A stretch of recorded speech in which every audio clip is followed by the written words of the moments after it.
37th parallel on America's haunted highway, it's Pixelated Paranormal, your guide to the unusual and the strange.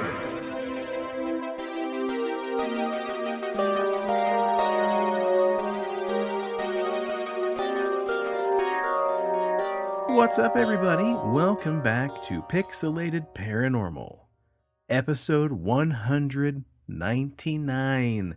That is so weird to say. Episode 199. Big numbers, dog. Yeah, jeez. These ain't no rookie numbers. Semi-pro. Right? I know, man. I know. We got the big leagues coming up to Hundo next week. Now, on tonight's episode, it's a little different. It's weird not saying this, but Preston is not on this episode. It is Big Stephen and I holding down the fort. Indeed. So we can push away all of Preston's empty vape carts, and you can have a seat up front with Daddy. Hell yeah. Brought that wacky tobacco. That rhymed. Check this out. Uh-oh. Preston was too good with his Mason friends to join us tonight, so... No, I'm just joking. He's doing it. He's doing his work with his group of peeps, and we miss his him. Brothers. Yeah. And without them, like, we lose probably like 3/4 of our fan base. I was gonna say, yeah, don't offend like the majority of our listenership. No. Oh man, dude. Speaking of Masons, I didn't plan on bringing this up, but my cousin Amy does a lot of like collecting and repairing and fixing of like old, antique clothing and stuff like that. And she came across like a Mason apron. This thing is so cool. I don't know if I talked about it on the show or not with Preston, but like it's back from 1908, and it was a Mason apron that Amy thought was actually like part of a wedding suit that a man would wear to a wedding. Mm-hmm. And it turns out it's a 1908 Mason's apron. That's crazy. And so Preston was given like the history behind it because Amy wasn't really sure exactly what it was. And it turns out it's basically, hang on a second, he asked, how she got the apron. She bought it in like a lot, like on a sale of like an old dress and stuff. And she thought it was like a set, like a wedding set where like this is the man's suit and this is the woman's dress. But Preston said, long story short, it's an apprentice apron. There's 3 dates on the apron that have to do with different, peaks in a Mason's life. He wouldn't tell me. The bastard wouldn't tell me most of the shit I wanted to know. I was gonna say there's probably some kind of secrets. And actually, when Amy got into the seam of the hem of the dress, she actually found a secret piece of paper that was a secret map to the secrets, but it just disintegrated because it was sold. So. Wouldn't that be rad? Yeah, almost had a modern day Goonies. Yeah. But essentially what we could figure out was it was an apron from a Mason who hopefully would have been buried with the apron. But, apparently that kind of stuff could sometimes get miscommunicated or lost. Or dug up. So it ended up just going down to like a Goodwill or, an estate sale or wherever Amy found it. And anyway, yeah, pretty cool. Pretty rad.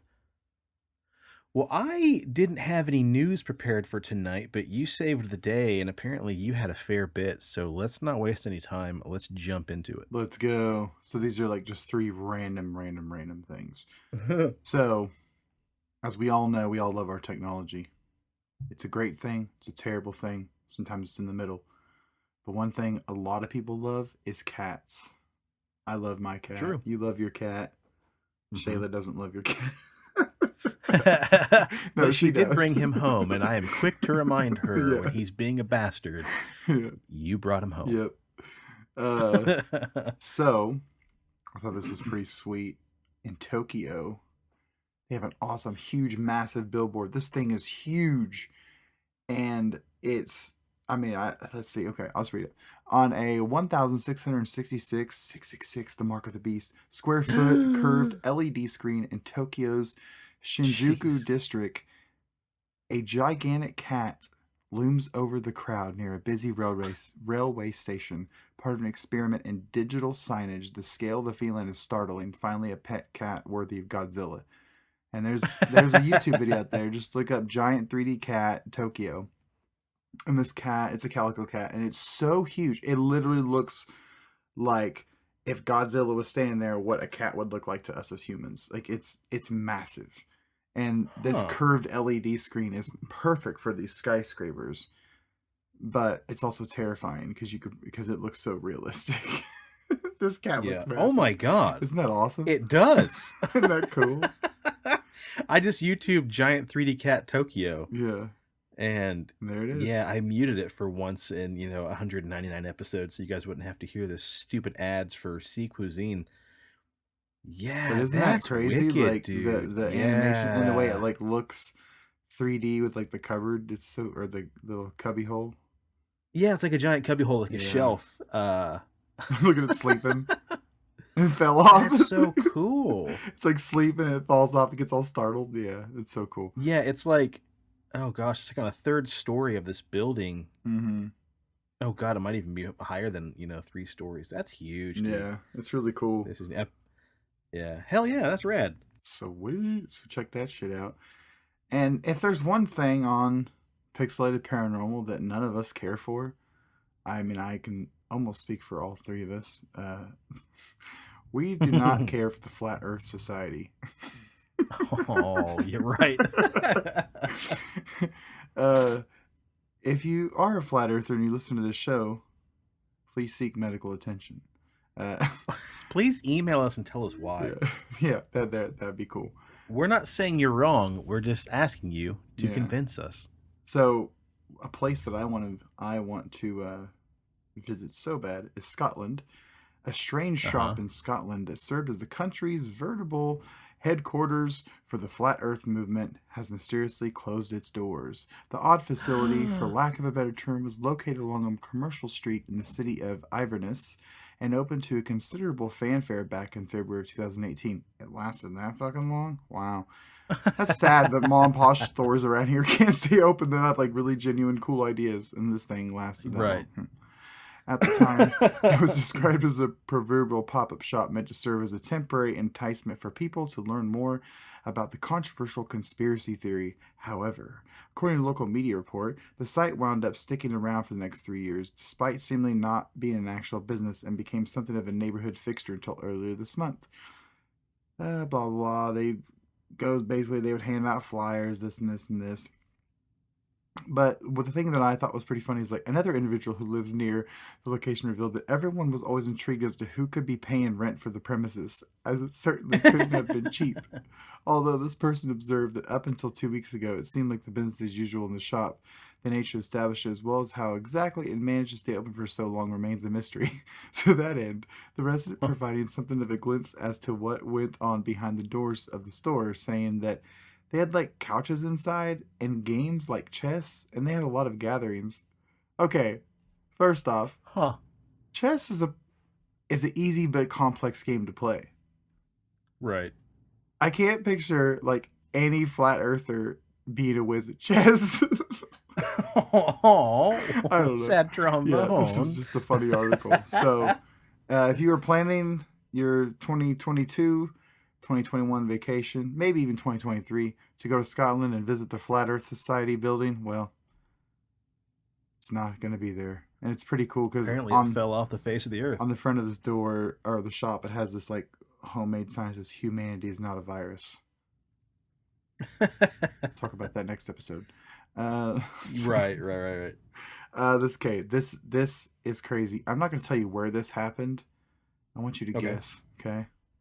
All right. Corinna Smith, 59, attacked her 81-year-old husband while he was in bed at their home. Oh, I heard about this. How did she attack her husband? She went to her stove and boiled water, and then she poured 3 kilograms of sugar into that water. When you have boiling water with sugar, it makes it stick to the thing that it's burning. You're basically making a syrup is what you're making. Yeah. She went over him and poured that onto his arms and torso and then left the property.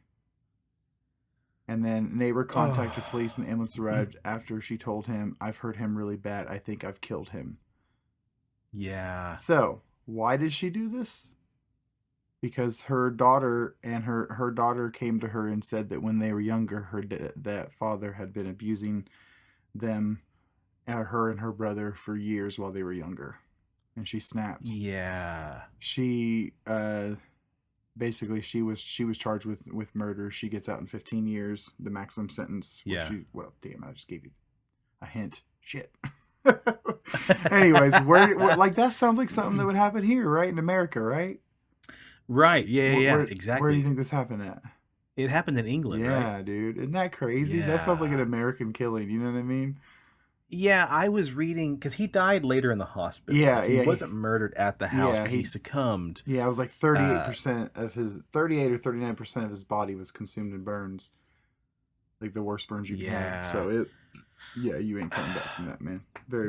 That's tricky because, like, on one hand, I mean, street justice. Yeah, you know, it's complex in the manner only that he was not taken to trial. There's no formal investigation proving he did or did not. Yeah. Unfortunately, it is hearsay, and I'm not standing up for that guy remotely if that is true at all. I'm just saying, like, it's tricky. Yeah, it's tricky. If he did indeed abuse her and the brother, right? Wasn't there a sibling? Yeah, the little girl and the brother when they were younger. And these people are pretty old. That dude was 80. Yeah. She's 59. He's 81. So the kids are probably older now. So yeah, I don't know. I mean, if it's true, it's like doing God's work. If it's false, that's sad. But she was trying to get the court to give her manslaughter and not murder. But I mean, yeah, she confessed to manslaughter but not murder, and I mean, her actions were deliberate. You know what I'm saying? Like, yep. So you ain't going to convince the crown on that one. So. No, I don't think you will, man. Right. Yeah, that's nuts. Like, I've made syrup. I've made simple syrup before. I made like homemade peach syrup and stuff like that. And it does get very hot because you have to boil it until it reduces down. And it becomes a sticky, hot mess that would easily give you 3rd-degree burns. That's what she said. That's what she did. Yikers. Yeah, that's fucking crazy. So yeah, there's 3 titillating news stories for that ass. Right. Well, for that paranormal ass. Well, Steve, you didn't know this, but tonight's story takes place where? In England. I seen that when you sent the notes. I was like, yes, what a great segue perfect, at the end of the news. I know. I love it when a plan comes together. So yeah, we promised this summer we would do some more alien abduction stories. I've been sitting on this one for quite a while. Oh, it was another story I was going to put, which would have been funny because it would tie into this. Did you know that 2/3 of the population believe in extraterrestrial life? Oh, it's nuts. It is incredibly nuts. Like, I've got one of my very best friends. I won't say his name. I know he doesn't listen to the show. It's just not his cup of tea. But I've got a very close friend who is very much like Mr. Science. Every time I send him an article, it's like, dude, check this out. It's always like, interesting, but, it's probably not aliens. It's probably not UFOs. It's probably blah, blah, blah. Push up the glass. He has completely done a 180, not to the point where he's like, it's aliens, everything's aliens, but like with the proof becoming so overwhelmingly positive that, the around government, the U.S. government, the U.S. armed forces, all of them are acknowledging this stuff. In other countries, too. The Pentagon's kind of throwing their hands up saying, we don't really know what this is. It's interesting, and that is cool to see somebody who is very much like very forward-thinking, very analytical, very, he's an atheist at heart on many things, especially religion, but like, I'm not saying it's aliens until you can prove it to me. Like, it's really fun. He's going on Reddit. He's going down Reddit rabbit holes. Actually, the female, I forgot her name. The female pilot that just came forward talking about, spotting the UFO and coming public with, what she saw. He put a thing on Reddit and basically just said, I just want to commend you on your bravery and blah, blah, blah. And she replied to him on Reddit. And she's just like, hey, I really appreciate that. It means a lot to me. And basically like something unexplainable, and what else you're supposed to do. Like, now's the time to come forward when you're not going to be just one weirdo in the village saying the sky is falling. Like, you're one of hundreds of people coming forward, professionals coming forward, saying that, yeah, we can't explain this shit. And it's funny now because he's really submerging himself, pun there, in the idea of USOs, unidentified submerged objects. And he's like, dude, there's so much overwhelming evidence that these crafts are actually going into our oceans and into seas and, bodies of water. And it's just really fun to have him be like, hey, here's all the scientific data behind this shit. And I'm like, oh yeah, also, you had these German submarines and these deep sea divers get attacked by all these aliens underwater. And he loves it. Yeah, it's fun. Our two worlds are colliding, so it's really interesting. But yeah, with all this going on with this weird age of disclosure that we're currently in, the dawn of disclosure, we wanted to do more alien and UFO and abduction stories, and I've been sitting on this one for a while, mainly because I wanted to do we need to talk to an somebody episode that's actually been abducted. It'd be neat, wouldn't it? It'd be so tight. I want to do the Copley Woods encounter and all these British stories, and I was gonna weave this tale into a bigger episode, but I thought tonight it's the perfect size for you and I because Preston can't be here, and so I want to jump into the Todmorden UFO encounter that took place in England. Sweet, let's go. So the tale of the Todmorden UFO encounter begins with a bizarre event that involves a man by the name of Zygmunt Adamski. Now, Mr. Adamski was born in the middle of August 1923 and spent much of his life in his native Poland. He married a woman who was a multiple sclerosis sufferer, whose name was Lottie, back in 1957, and in 1960, the couple relocated to Tingley,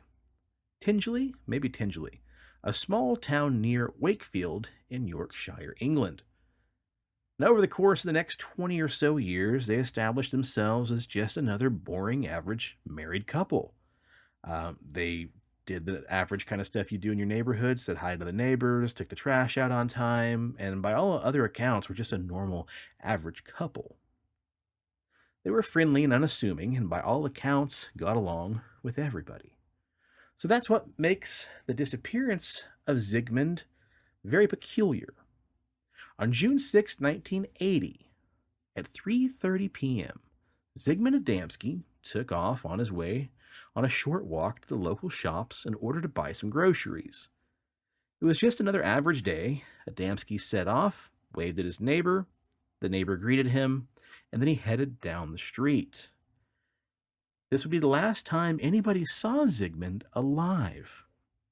Now, for a man like Adamski to go missing without any notice for days was completely out of character. This man stuck to his schedule. And what's interesting here, too, is his goddaughter's wedding would take place the next day, making his disappearance even more peculiar. Ooh, weird.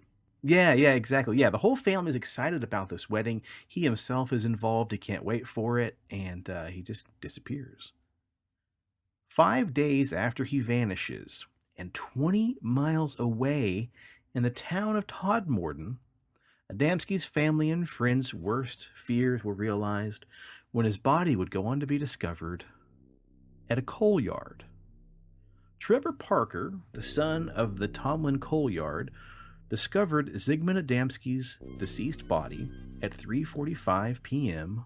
on June 11th, approximately 5 days after he disappeared. Now, what's interesting here is the yard had been up and active, people were working in the area, and they'd been open for almost 5 hours before his body would be discovered on the property. Mr. Parker was on site from 8 a.m. to 11 a.m. and didn't notice anything unusual. But later, late in the afternoon, when he's making his way around the coal yard, he discovered Mr. Adamski's body laying at the top of a 10-foot pile of coal. It was just after 4 p.m. when the police arrived at the scene of the crime. Among the 2 police officers that would arrive would be Police Constable Alan Godfrey. More on Godfrey later. Now, there's many mysterious circumstances around the discovery of Adamski's body.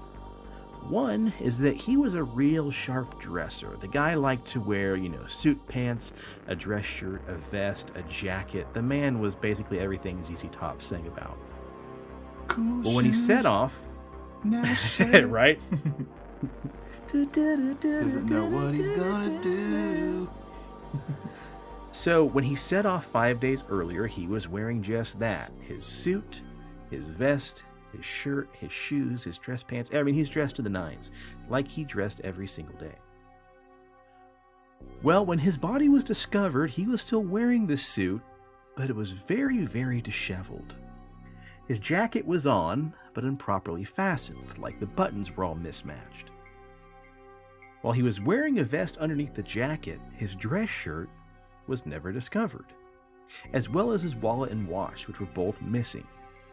The fly to his pants was unzipped, but the pants were oddly buttoned as well. And his shoes looked as if somebody else had hastily put them on his feet for him, because his feet were just haphazardly shoved in. One of them was actually hanging off of his foot, but the shoes were still tied. They said later that it looked like somebody else had dressed him, but the person who would have dressed him had no idea how clothing worked or how to dress somebody. And despite being missing for 5 days, he only had 1 day of beard growth on his face. His hair also had been messily cut shorter than it had been when he was last seen. His neck and shoulders were covered in bizarre burn marks and then coated with a strange ointment that scientists never could identify. There were no other injuries to indicate how he died, but his body was discovered with his eyes open and the expression of sheer terror on his face, assuming he had been scared to death. Now, nobody could explain where Adamski had been for 5 days, or how his body was found on top of this pile of coal, or what the ointment was covering his burns, or why, being missing for 5 days, he only had about a day of beard growth on his face. James Turnbull, the coroner assigned to the case, stated it was the biggest mystery of his career. His best guess for the cause of death would be summed up to a generic heart attack. But if it was a straightforward heart attack case, then why was the corpse positioned as it was, on top of a 10-foot pile of coal? He'd been gone for 5 days, but the strange burns on his body could only be ruled to be 2 days old. And the contents of his stomach would tell the coroner that he had been well fed and didn't remotely starve during the 5 days. The cause of the burn marks and also the gel-like ointment found on his body would never be identified. And what's even more peculiar is no footprints would ever be found near or on the pile of coal, not even Adamski's own footprints. Just some weird web-looking things. Right. It would appear to the police investigators that his body was just simply placed there, out of thin air. Now, although this would be the unfortunate end for Zygmunt Adamski, this is just the beginning of the Todmorden UFO story. The policeman who had been called to the coal yard when Adamski's body was first found, Police Constable Alan Godfrey, would soon be in the middle of his own unexplained tale. Now, before we get on to Alan Godfrey, we got to mention this. Steve, I don't know if you were on the show back then, but we did talk about another case from a Missing 411 story where a guy was found standing upright in like waist-deep water in a gravel pit. Do you remember that story? Mm-mm. He was alive or dead? No, he was dead. As many of these missing 411 cases go, it's predominantly males most of the time, found near bodies of water. But this story of Adamski reminded me of this guy's story where he'd gone out drinking one night with his buddies and then disappeared. And when police found him, he had like 0.42 blood alcohol level, which I believe is, not a good amount to have in your body. But yeah, the guy's name was Jeffrey Not Giese. enough to bury yourself in some fucking gravel. Well, yeah, that's what was weird. 0.42% is a lethal amount for almost anybody who's not just a straight alcoholic. Yeah. So the location of the body was described by many to be a gravel pit with water. He was found to be about waist deep in water. His feet were just slightly, covered by gravel, but his body was found standing upright, like he had just been like shoomp, like stuck straight down. His eyes were basically shriveled up, missing the vitreous goo that's inside your eyeball, and they found his body to be exsanguinated. Is that the word, Steve? Basically, all the blood had been removed from his body. That's me. I don't know. Drain. Well, I mean, call it. you work in the biz. I say drain. We got. I'm sure there's a science name. I say drain, man. Drain him. I believe it's exsanguinated. I probably butchered that word, but in the spirit of Preston not being here, why not mispronounce a few words? Yeah, no. Exsanguinated. Anywho, yeah, Adamski's death reminded me a lot of these missing 411 cases. Very bizarre, where a body's found and the clothing is basically just kind of mismatched, put on there. Sometimes not in Adamski's case, but in many cases even put on the body backwards, like someone just didn't understand how clothes work. Nice. Well, from now on, our story no longer involves Mr. Adamski. May he rest in peace. Instead, we're going to shift our focus now to Police Constable Alan Godfrey, one of the two officers assigned to the Adamski case. You related to Gilbert? Gilbert, maybe. Now, Alan Godfrey had led a pretty normal... All I do is picture him playing the remember Problem Child, dude? The movies were so dope. Those were good, yeah. John Ritter, rest in peace. Was that John Ritter? I think it was. I think it was John Ritter, right? Probably. Go ahead. If only Preston is here to Google it for us. Now, Alan Godfrey, up until this point, had led a pretty normal life prior to his alleged UFO encounter. He was married with 2 children, and he was one hell of a policeman, as he was commended twice by the police force for his successful investigative work in cases of sudden and mysterious deaths. That's the reason why he was summoned to take a look at the Adamski case, because it was very unusual and a very sudden death. So before the events that would go on to be known as the Todmorden UFO encounter, the only real noteworthy thing that happened to Officer Godfrey was a scuffle that occurred involving 3 unruly men on the day of October 23rd, 1977. So, 3 years before the whole Adamski thing. On that night, Godfrey was attempting to take in 3 men into custody on the grounds they were under investigation for brutally assaulting somebody the night before, on October 22nd. However, it was 3-on-1. The brutes resisted arrest and beat Godfrey to the ground, wounding him severely. Damn. So severely, in fact, that when one of them kicked him right in the junk, he would go on to lose a testicle from the result of the impact. He was told by his doctor that he would no longer be able to lead a normal sex life or father any more children. Normal's boring. Now we fast forward to the unexplainable death of Adamski, and boom! 5 months following that initial event that Alan Godfrey was assigned, Godfrey had his own otherworldly experience less than a mile from the coal yard. A little over 5 months after the events at the coal yard on the night of November 28th, 1980, Godfrey was dispatched to investigate the disappearance of a local herd of cattle in the middle of a torrential downpour.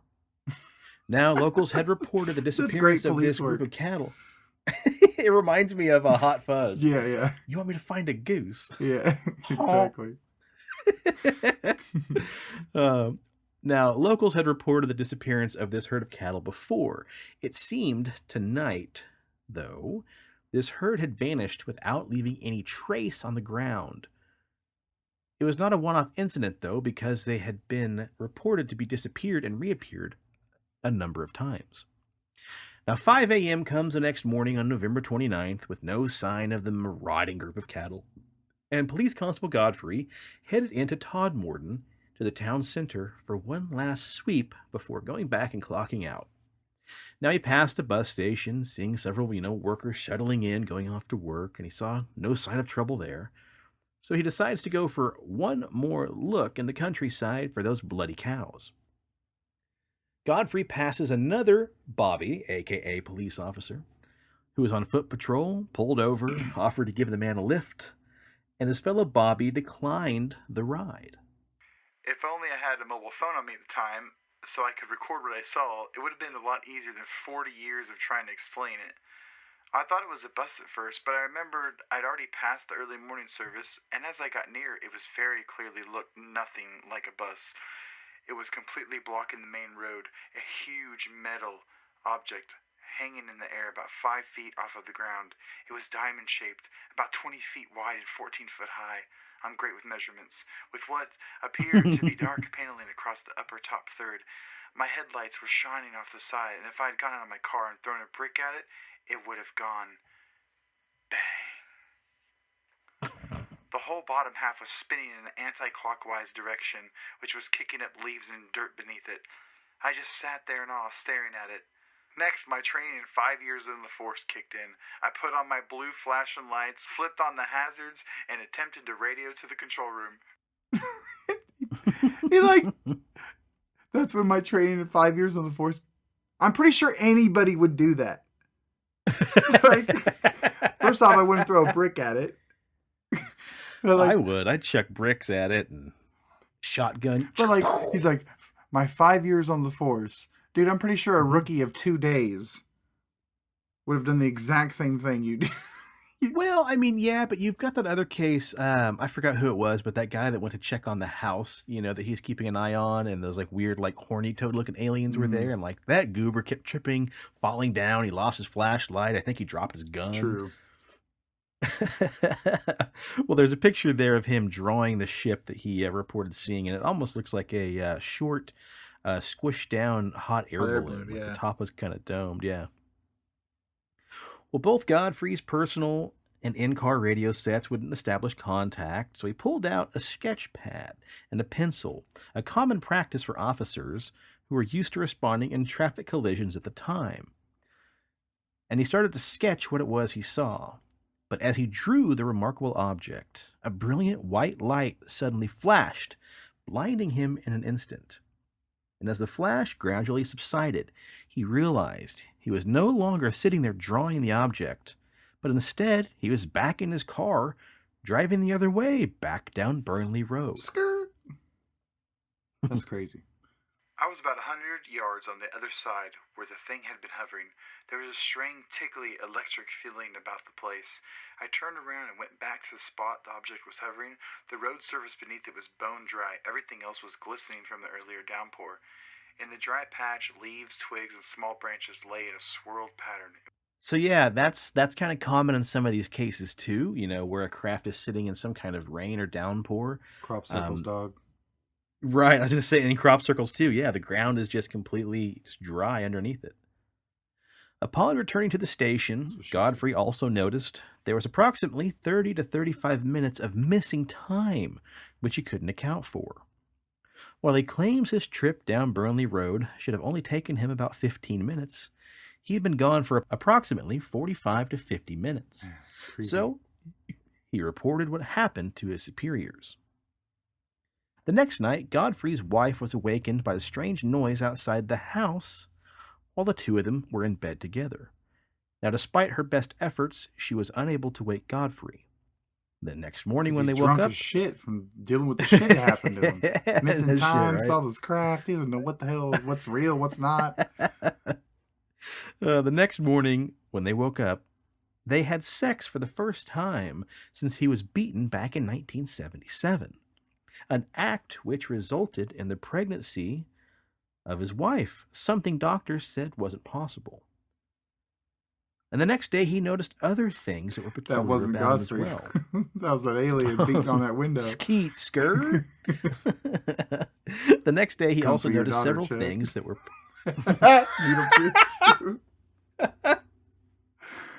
The next day, he also noticed several things that were peculiar that had no explanation. An itchy but painless mark had appeared on his foot, and his boot had been split horizontally down the sole. What the hell? That same night, he returned back to the scene accompanied by 3 police officers to survey the site of the incident. They entered a fenced-in park by unlocking the gate in which they had found the herd of cows. How did the herd enter the park if it was fenced in and locked? Furthermore, there were no trails on the ground. The mystery couldn't be solved.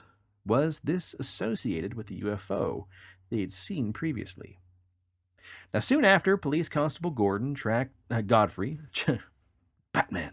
Soon after Soon after, Police Constable Godfrey tracked down another witness, Leonard Smith, a former police officer who had also reported seeing a large sphere-shaped object raising into the sky, as well as 3 other officers from the Halifax Division who also reported seeing strange blue steel lights at 4:49 a.m.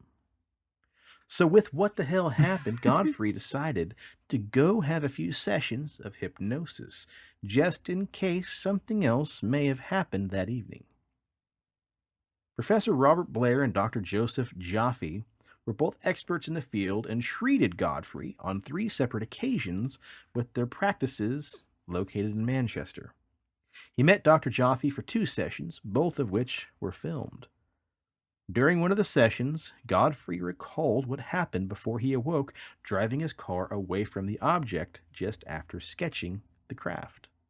Jesus, the light! The light!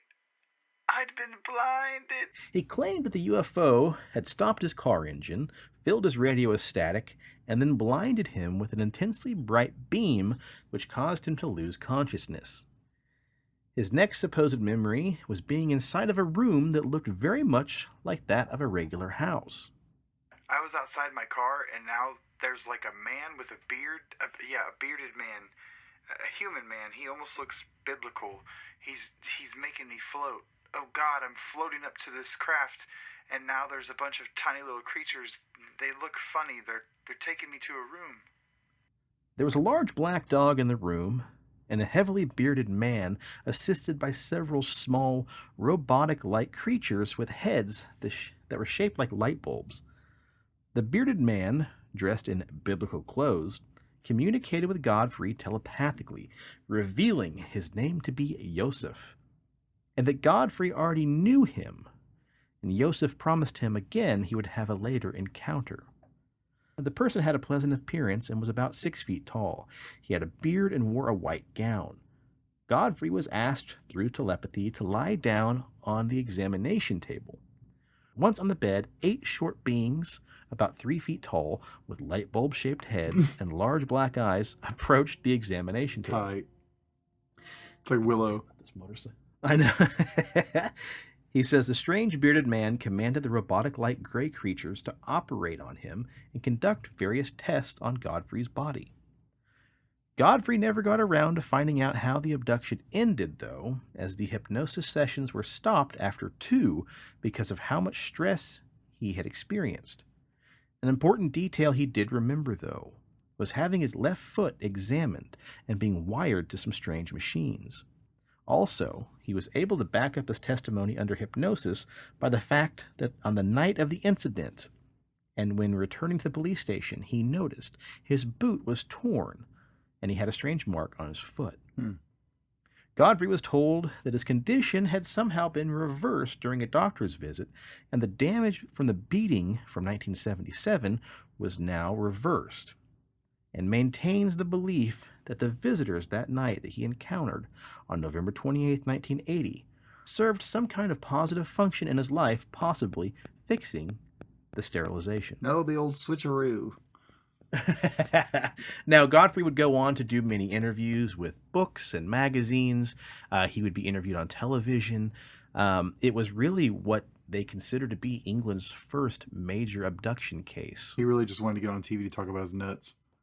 I guess, man, it was his nut. Yeah. So I don't know. I mean, there's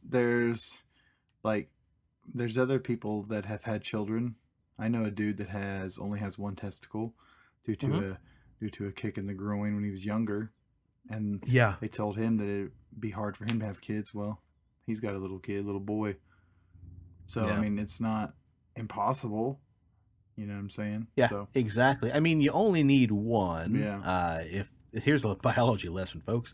You only need 1 good testicle to work, and if it's your left one, why, that's the important one. And if it's your right one, then it's going to be a little bit more difficult, but it is possible. And what's crazy is that like Godfrey's talking about being on this ship and them doing these experiments. I mean, they're working on your foot, bro. Like they didn't examine your nutsack, so anatomy's not that hard. Well, like I said, though, he They was mess with your scheduled. foot, they fix your testicles. I don't know. Yeah, that's how it works, buddy. Yeah. It's all linked together. No, but like I said, he was scheduled for 3 hypnosis sessions, but only did 2 because of the amount of trauma Oh, that's right. So he didn't get the and rest. stress he experienced. Yeah. So he never finished out how the abduction went. Yeah. So, But if they were that Yeah, successful, usually- he wouldn't go back in. I just need a taste. right. I would while be you're like, at well, if I've already done this many, and might as well do one more. I need to know how it ends.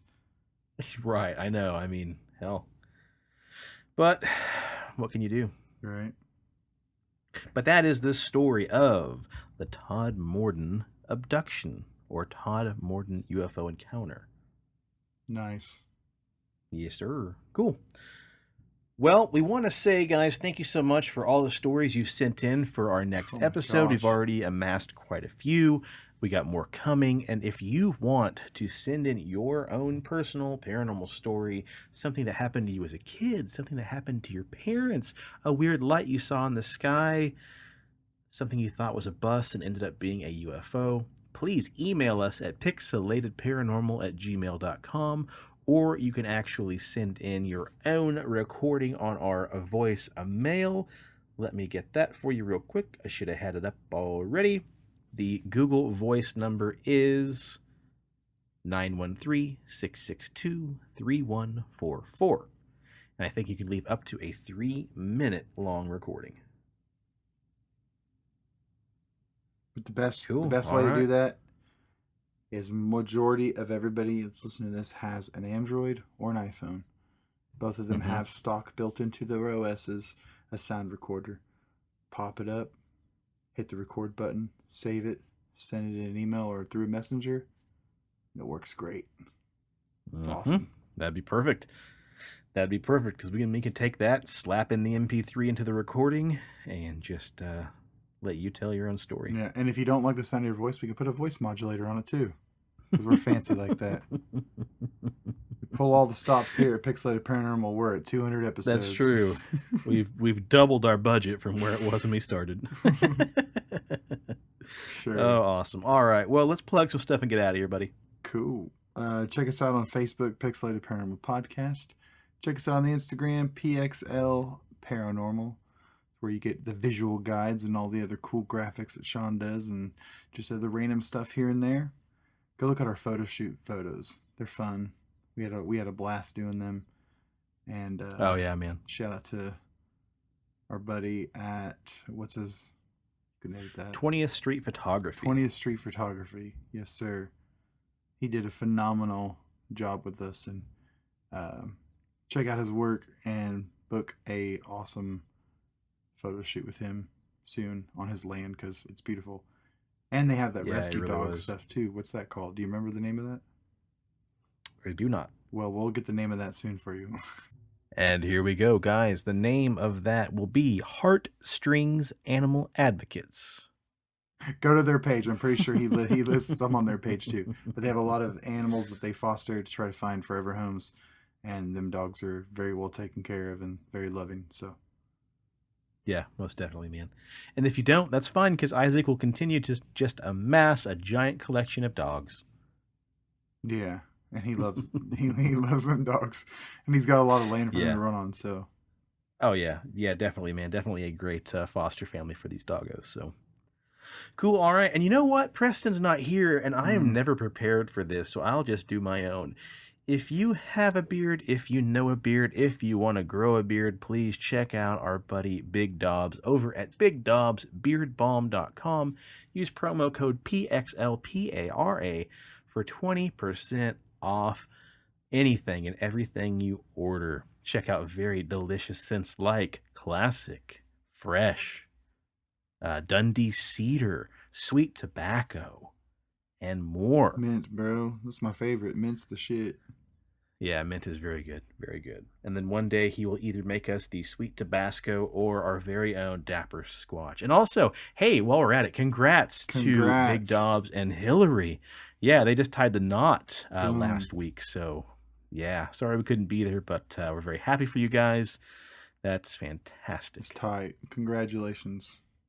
Yeah, most definitely. Cool. All right. And if you're in the Wichita area, please stop by and see our good friend Leslie down at CD Trade Post at Pawnee and Seneca. Pop in, say hello. I think she has a few stickers left over if you want to get a sticker from her. And just check out the great collection of horror that she has down there. Lots of great movies. Vinyl as well. Lots of really great stuff there. She's such a good person. Cool. Oh, yeah. So is most John. definitely. And we got some really fun plans ready with them to do some recordings. So, Yes, sir. cool. All right. Well, until next time, guys, again, please get your stories sent in if you want to include them in episode 200. Maybe it'll be episode 200 and 201, depending how many more we get. We may split it into 2. But until next time, guys, cheers to the weird shit in the world and to those of us that love to talk about it. And on behalf of Preston, stay spooky and stay on the paranormal highway. And stay blinded by the light. The cast at Pixelated Paranormal would like to thank you for listening to this week's episode. Pixelated Paranormal is here to tell you tales of the fantastical, the strange, the unknown. Tales that will move you a little further down the paranormal highway. If you'd like to share your own listener story, we would love to hear it. Email us at pixelatedparanormal@gmail.com. Again, that's pixelatedparanormal@gmail.com. We'd really love to hear from you. Again, thanks for listening to this week's episode of Pixelated Paranormal, your guide to the unusual and the strange.